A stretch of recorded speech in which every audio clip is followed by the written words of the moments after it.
When age fell upon the world, and wonder went out of the minds of men, when grey cities reared to smoky skies, tall towers grim and ugly, in whose shadow none might dream of the sun, or of spring's flowering meads, when learning stripped the earth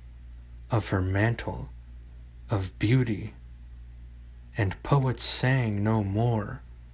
of twisted phantoms seen with bleared and inward-looking eyes. When these things had come to pass, and childish hopes had gone forever, there was a man who traveled out of life on a quest into spaces whither the world's dreams had fled. Of the name and abode of this man little is written, for they were of the waking world only, yet it is said that both were obscure. It is enough to say that he dwelt in a city of high walls, where sterile twilight reigned, that he toiled all day among shadow and turmoil,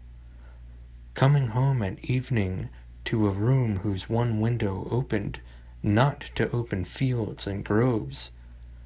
but onto a dim court where other windows stared in dull despair. From the casement one might see only walls and windows, except sometimes when one leaned so far out and peered at the small stars that passed. And because mere walls and windows must soon drive a man to madness, who dreams and reads much, the dweller in that room used night after night to lean out and peer aloft, to glimpse some fragment of things beyond the waking world and the tall cities. After years he began to call the slow-sailing stars by name,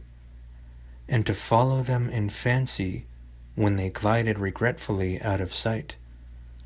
till at length his vision opened to many secret vistas whose existence no common eye suspected. And one night a mighty gulf was bridged, and the dream-haunted skies swelled down to the lonely watcher's window to merge with the close air of his room, and to make him a part of their fabulous wonder. There came to that room wild streams of violet midnight, glittering with dust of gold, vortices of dust and fire, swirling out of the ultimate spaces, and heavy perfumes from beyond the worlds. Opiate oceans poured there, little by suns that the eye may never behold, and having in their whirlpools strange dolphins and sea nymphs of unrememberable depths. Noiseless infinity eddied around the dreamer and wafted him away without touching the body that leaned stiffly from the lonely window. And for days not counted in men's calendars, the tides of far spheres that bore him gently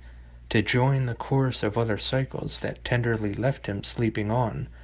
a green sunrise shore, a green shore fragrant with lotus blossoms and starred by red camelots.